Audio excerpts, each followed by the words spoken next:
ಕರ್ನಾಟಕ ರಾಜಕೀಯದಲ್ಲಿ ದೊಡ್ಡ ತಿರುವು ಮೂಡಿಸಿರುವ ಬೆಳವಣಿಗೆಯಾಗಿ ಮುಖ್ಯಮಂತ್ರಿ ಸಿದ್ದರಾಮಯ್ಯವರ ರಾಜೀನಾಮೆ ಚರ್ಚೆಗೆ ಗ್ರಾಸವಾಗಿದೆ.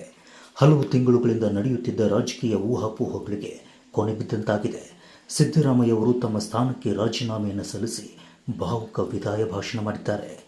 ಈ ಭಾಷಣ ಕೇವಲ ಅಧಿಕಾರ ತ್ಯಾಗದ ಘೋಷಣೆ ಮಾತ್ರ ಆಗಿರಲಿಲ್ಲ.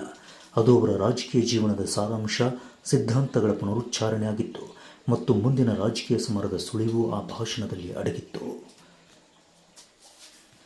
ಸಿದ್ದರಾಮಯ್ಯ ತಮ್ಮ ಭಾಷಣದಲ್ಲಿ ಮತದಾರರೇ ನನಗೆ ದೇವರು ಅಂತ ಹೇಳಿ ಜನಪರ ರಾಜಕಾರಣದ ಮೇಲಿನ ನಂಬಿಕೆಯನ್ನು ಪುನರುಚ್ಚಾರ ಮಾಡಿದರು. ನಾನು ಸಂವಿಧಾನಬದ್ಧವಾಗಿ ಕೆಲಸ ಮಾಡಿದ್ದೇನೆ, ಕೋಮುವಾದದ ವಿರುದ್ಧ ಹೋರಾಟ ಮುಂದುವರಿಯುತ್ತದೆ ಎಂದು ಅವರು ಹೇಳಿರುವುದು ಕೇವಲ ಭಾವನಾತ್ಮಕ ಮಾತಲ್ಲ, ಅದು ತಮ್ಮ ರಾಜಕೀಯ ಗುರುತಿನ ಘೋಷಣೆ ಕೂಡ ಆಗಿತ್ತು.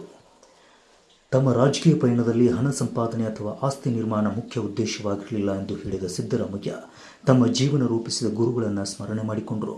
ಜೊತೆಗೆ ಸೋನಿಯಾ ಗಾಂಧಿ ಮತ್ತು ರಾಹುಲ್ ಗಾಂಧಿ ಅವರಿಗೆ ಕೃತಜ್ಞತೆಗಳನ್ನು ಸಲ್ಲಿಸಿದರು. ಕಾಂಗ್ರೆಸ್ ಹೈಕಮಾಂಡ್ ಜೊತೆಗಿನ ಸಂಬಂಧ ಇನ್ನೂ ಗಟ್ಟಿಯೇ ಇದೆ ಅನ್ನುವ ಸಂದೇಶವನ್ನು ಈ ಮೂಲಕ ಗಟ್ಟಿಯಾಗಿ ರವಾನೆ ಮಾಡಿದರು. ಸಿದ್ದರಾಮಯ್ಯ ರಾಜೀನಾಮೆ ಸ್ವಯಂ ಪ್ರೇರಿತ ಅಂತ ಹೇಳುತ್ತಿದ್ದರೂ ಕೂಡ ಇದರ ಹಿಂದೆ ಕಾಂಗ್ರೆಸ್ ಒಳ ರಾಜಕೀಯದ ಲೆಕ್ಕಾಚಾರ ದೊಡ್ಡ ಪಾತ್ರವನ್ನು ವಹಿಸಿದೆ ಎನ್ನುವುದು ರಾಜಕೀಯ ವಲಯದ ಅಂದಾಜು. ಡಿಕೆ ಶಿವಕುಮಾರ್ ಮತ್ತು ಸಿದ್ದರಾಮಯ್ಯ ಬಣಗಳ ಮಧ್ಯೆ ಸಮತೋಲನ ಸಾಧಿಸುವ ಅಗತ್ಯ ಕಾಂಗ್ರೆಸ್ ಹೈಕಮಾಂಡ್ ಎದುರಿನ ದೊಡ್ಡ ಸವಾಲಾಗಿತ್ತು. 2023ರ ಚುನಾವಣೆಯ ಬಳಿಕವೇ ಪವರ್ ಶೇರಿಂಗ್ ಚರ್ಚೆ ಜೋರಾಗಿತ್ತು. 2 ವರ್ಷ ಸಿದ್ದರಾಮಯ್ಯ ನಂತರದಲ್ಲಿ ಡಿಕೆ ಶಿವಕುಮಾರ್ ಅನ್ನುವ ಅನೌಪಚಾರಿಕ ಒಪ್ಪಂದದ ಬಗ್ಗೆ ರಾಜಕೀಯ ವಲಯದಲ್ಲಿ ಸಾಕಷ್ಟು ಚರ್ಚೆ ಆಗಿತ್ತು. ಈಗಿನ ಬೆಳವಣಿಗೆ ಆ ರಾಜಕೀಯ ಸಮೀಕರಣದ ಭಾಗವೇ ಅನ್ನುವ ಪ್ರಶ್ನೆ ಸಹಜವಾಗಿ ಉದ್ಭವವಾಗಿದೆ. ವಿದಾಯ ಭಾಷಣದಲ್ಲಿ ಪ್ರಧಾನಿ ನರೇಂದ್ರ ಮೋದಿ ಹಾಗೂ ಬಿಜೆಪಿ ವಿರುದ್ಧ ಸಿದ್ದರಾಮಯ್ಯ ಮಾಡಿದ ಟೀಕೆಗಳು ಎಲ್ಲರ ಗಮನವನ್ನು ಸೆಳೆದವು. ಗ್ಯಾರಂಟಿ ರಾಜಕಾರಣ ಕುರಿತಾಗಿ ಬಿಜೆಪಿ ಮಾಡಿದ ಟೀಕೆಗಳಿಗೆ ಪ್ರತಿಯಾಗಿ ತಮ್ಮ ಸರ್ಕಾರದ ಯೋಜನೆಗಳನ್ನು ಸಿದ್ದರಾಮಯ್ಯ ಗಟ್ಟಿಯಾಗಿ ಸಮರ್ಥನೆ ಮಾಡಿಕೊಂಡರು. ಇದರಿಂದ ಅವರು ಸಕ್ರಿಯ ಚುನಾವಣಾ ರಾಜಕಾರಣದಿಂದ ದೂರ ಸರಿದರೂ ಸಿದ್ಧಾಂತ ರಾಜಕಾರಣದಲ್ಲಿ ಇನ್ನೂ ಸಕ್ರಿಯರಾಗಿರುತ್ತಾರೆ ಎನ್ನುವ ಸಂದೇಶ ಸ್ಪಷ್ಟವಾಯಿತು. ರಾಜ್ಯಸಭೆಗೆ ಹೋಗುವುದಿಲ್ಲ ಅಂತ ಹೇಳಿದರು ಅವರು. ರಾಜಕೀಯ ನಿವೃತ್ತಿಯ ಸೂಚನೆಯಾಗಿದ್ದರೂ ಕೂಡ ಕಾಂಗ್ರೆಸ್ ಒಳಗೆ ಮಾರ್ಗದರ್ಶಕ ನಾಯಕನಾಗಿ ಉಳಿದುಕೊಳ್ಳುವಂಥ ಸಾಧ್ಯತೆ ದಟ್ಟವಾಗಿದೆ. ಸಿದ್ದರಾಮಯ್ಯ ಸರ್ಕಾರದ ಅವಧಿಯಲ್ಲಿ ಗ್ಯಾರಂಟಿ ಯೋಜನೆಗಳು ರಾಷ್ಟ್ರ ಮಟ್ಟದಲ್ಲಿ ಚರ್ಚೆಗೆ ಗ್ರಾಸವಾದವು. ಅನ್ನಭಾಗ್ಯ, ಗೃಹಲಕ್ಷ್ಮಿ, ಶಕ್ತಿ ಸೇರಿದಂತೆ ಹಲವು ಯೋಜನೆಗಳು ಬಡಜನರಲ್ಲಿ ಜನಪ್ರಿಯತೆಯನ್ನು ತಂದುಕೊಟ್ಟವು.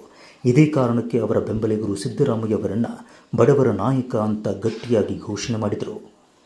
ಆದರೆ ಆಡಳಿತದ ಜೊತೆಗೆ ವಿವಾದಗಳು ಕೂಡ ಸಿದ್ದರಾಮಯ್ಯ ಅವರನ್ನು ಹಿಂಬಾಲಿಸಿ ಬಂದವು.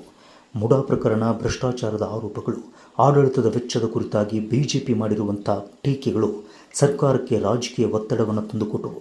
ಆದರೆ ನ್ಯಾಯಾಂಗ ಆಯೋಗವು ಸಿದ್ದರಾಮಯ್ಯ ಕುಟುಂಬದ ವಿರುದ್ಧವಾಗಿ ನೇರ ಅಕ್ರಮ ಸಾಬೀತಾಗಿಲ್ಲ ಅಂತ ಹೇಳಿದ್ದು ಇಲ್ಲಿ ಗಮನಿಸಬೇಕಾಗಿರುವಂಥ ಅಂಶ. ಸಿದ್ದರಾಮಯ್ಯ ನಂತರ ಕಾಂಗ್ರೆಸ್ ನಾಯಕತ್ವ ಯಾರ ಕೈಗೆ ಹೋಗುತ್ತದೆ ಎನ್ನುವುದು ಈಗ ರಾಜ್ಯ ರಾಜಕೀಯದ ಕೇಂದ್ರ ಬಿಂದುವಾಗಿದೆ. ಡಿಕೆ ಶಿವಕುಮಾರ್ ಮುಖ್ಯಮಂತ್ರಿ ಆಗುವ ಸಾಧ್ಯತೆ ಹೆಚ್ಚು ಅಂತ ಹೇಳಲಾಗುತ್ತಿದ್ದರೂ ಕಾಂಗ್ರೆಸ್ ಹೈಕಮಾಂಡ್ ಜಾತಿ ಸಮೀಕರಣ, ಪ್ರಾದೇಶಿಕ ಸಮತೋಲನ ಮತ್ತು 2028ರ ಚುನಾವಣೆಯ ಲೆಕ್ಕಾಚಾರವನ್ನು ನೋಡದೆ ನಿರ್ಧಾರವನ್ನು ಕೈಗೊಳ್ಳುವುದಿಲ್ಲ. ಸಿದ್ದರಾಮಯ್ಯ ಅವರು ಹಿಂದುಳಿದ ವರ್ಗಗಳ ದೊಡ್ಡ ನಾಯಕ. ಅವರ ನಿರ್ಗಮನದಿಂದ ಮತ ಬ್ಯಾಂಕ್ ಉಳಿಸಿಕೊಳ್ಳುವುದು ಕಾಂಗ್ರೆಸ್ಸಿಗೆ ದೊಡ್ಡ ಸವಾಲಾಗಬಹುದು. ಮತ್ತೊಂದು ಕಡೆಗೆ ಬಿಜೆಪಿ ಈ ರಾಜಕೀಯ ಬದಲಾವಣೆಯನ್ನು ಅವಕಾಶವಾಗಿ ಬಳಸಿಕೊಳ್ಳುವುದಕ್ಕೆ ಪ್ರಯತ್ನ ಪಡುವುದು ಕೂಡ ನಿಶ್ಚಿತ. ಒಟ್ಟಿನಲ್ಲಿ ಸಿದ್ದರಾಮಯ್ಯ ರಾಜೀನಾಮೆ ಕರ್ನಾಟಕ ರಾಜಕೀಯದಲ್ಲಿ ದೊಡ್ಡ ಯುಗಾಂತ್ಯದ ಭಾವನೆಯನ್ನು ಮೂಡಿಸಿದೆ. ದೇವರಾಜ ಅರಸು ಬಳಿಕ ಹಿಂದುಳಿದ ವರ್ಗಗಳ ರಾಜಕೀಯಕ್ಕೆ ದೊಡ್ಡ ಧ್ವನಿ ನೀಡಿದ ನಾಯಕನಾಗಿ ಅವರು ಗುರುತಿಸಿಕೊಂಡಿದ್ದರು. ಅವರ ವಿದಾಯ ಭಾಷಣದಲ್ಲಿ ಭಾವುಕತೆ ಇದ್ದರೂ ಅದರೊಳಗೆ ಸ್ಪಷ್ಟ ರಾಜಕೀಯ ಸಂದೇಶವೂ ಕೂಡ ಅಡಗಿತ್ತು. ಅಧಿಕಾರ ಹೋಗಬಹುದು, ಆದರೆ ಸಿದ್ಧಾಂತ ರಾಜಕಾರಣ ನಿರಂತರವಾಗಿ ಮುಂದುವರಿಯುತ್ತದೆ ಅನ್ನುವ ಸಂದೇಶ ಸಿದ್ದರಾಮಯ್ಯ ಅವರ ಭಾಷಣದಲ್ಲಿ ಸ್ಪಷ್ಟವಾಗಿ ಗೋಚರವಾಗಿತ್ತು.